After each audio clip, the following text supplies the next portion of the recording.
Eto na nga mga chong, marami tayong PBA updates. Barangay Ginebra players, excited nang makasama si Johnny Abarrientos bilang coaching staff ng kanilang koponan. Barangay Ginebra bigman na kailangang mag-step up next season. Nitong mga nakalipas na conference ay struggling ang koponan ni Coach Tim Cone sa loob ng painted area at nagsimula yan mula nang mawala sa kanila si Christian Stan Hardinger. Kasabay niyan, hindi na rin sila muli pang nakakuha ng kampyonato. Huling nakakuha ng kampyonato ang Ginebra ay noong talunin nila ang Bay Area Dragons. Matapos niyan, hindi na nasundan dahil hindi na nasolusyonan ni Coach Tim yung kanilang problema sa loob ng painted area. At ngayon nga napapasok ang panibagong season, isang malaking problema ang kailangan nilang solusyonan. Yan ay yung kanilang kakulangan sa kanilang frontcourt position. Matagal na nga nila yung problema, tapos mas lumala pa nang iwanan sila sa ere ni Jamie Malonzo matapos itong pumirma sa Japan B-League. Kaya naman, napalaki ng problema ang kinakaharap ngayon ni Coach Tim Cone sa kanyang koponan. Ngayon, ang naiwan na po pwedeng asahan ng Ginebra sa loob ng painted area ay halos si Japet na lang at iilang role players. Marami ang nagsasabi na dapat nang gumalaw ang Barangay Ginebra para kumuha ng bagong bigman na makakatulong sa kanila sa loob ng painted area. Pero kung titingnan natin yung kasalukuyang lineup ng Ginebra, meron niyang isang player si Coach Tim na kinakailangang mag-step up. Yan ay walang iba kundi itong si Troy Rosario.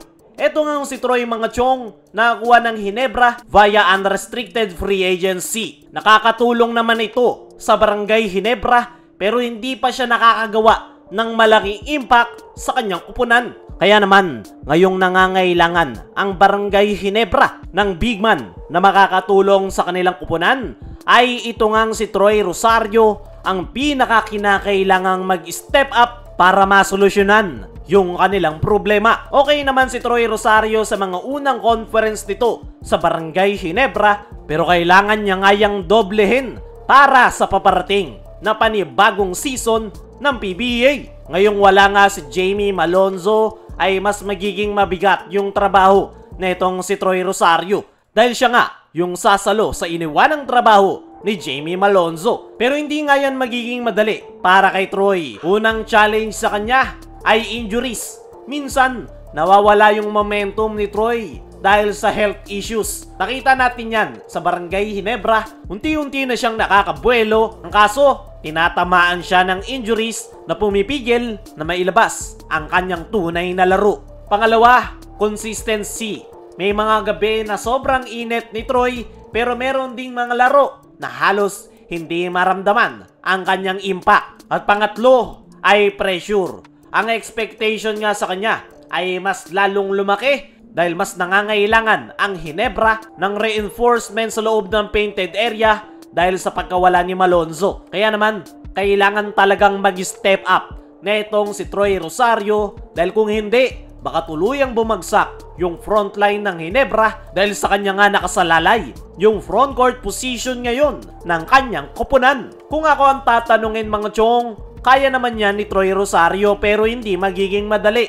Pero mas maganda kung kukuha ang Barangay Ginebra ng isang bigman na po pwedeng makatulong kay Troy at Japet Aguilar. Dahil kung sila lang yung aasahan sa ilalim, ay 50-50 yung chance ng Ginebra na muling makakuha ng kampyonato. Kaya mas magandang kumuha ang Ginebra ng bagong bigman. At the same time, kailangan pa rin mag-step up ni Troy para may angat ang kanyang koponan.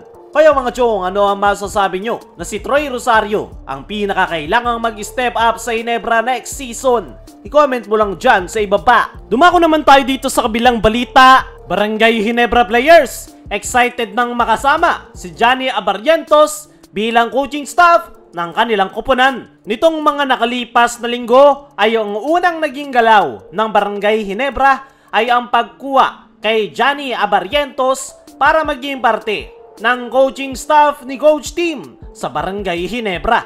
Maraming ang mga fans ang nagulat sa balitang yan, lalong-lalo na yung mga Barangay Ginebra players dahil isa nga si Johnny A sa mga legend sa PBA. Kaya naman, hindi na nga makapaghintay yung mga Barangay Ginebra players sa kanilang magiging first team practice para makasama for the first time si Johnny A.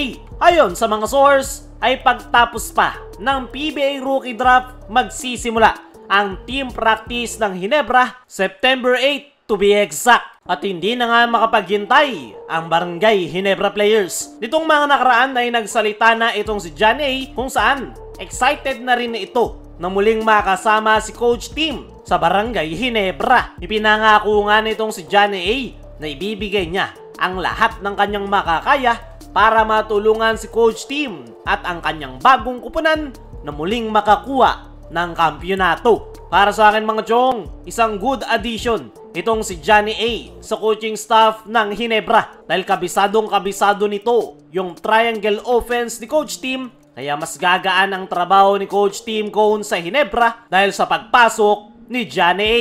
At isa nga sa ine-expect natin na pinaka magbe-benefit dyan ay itong kanyang pamangkin na si RJ Abarrientos. Kaya mga chong, ano ang masasabi nyo? Na excited na ang Barangay Ginebra sa kanilang first team practice na makasama si Johnny A. Ano rin yung masasabi nyo na itong si Troy Rosario ang pinakakailangan mag-step up sa Ginebra? I-comment mo lang dyan sa ibaba.